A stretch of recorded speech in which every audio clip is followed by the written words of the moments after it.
Bahar günü, bahar yali, sen yalbırab gelinde.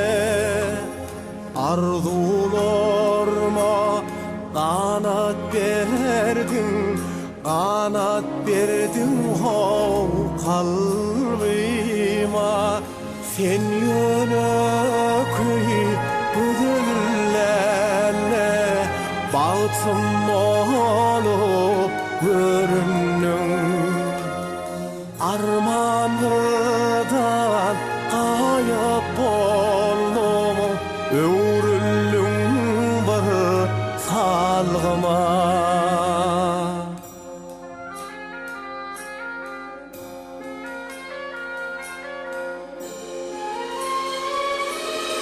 Bağıtım olup görünen git, salgım olup gitmesen, gitme menin güllerimden, hakidamdan ol gitmesen.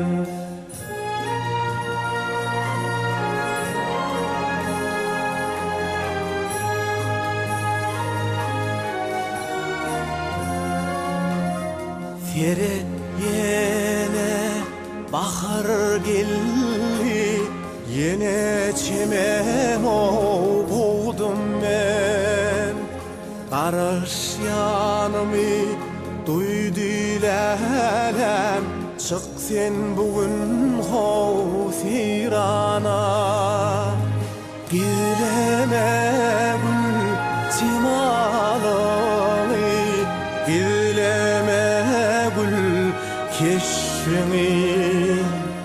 Firatını finasınla, iller kalsın hayrana.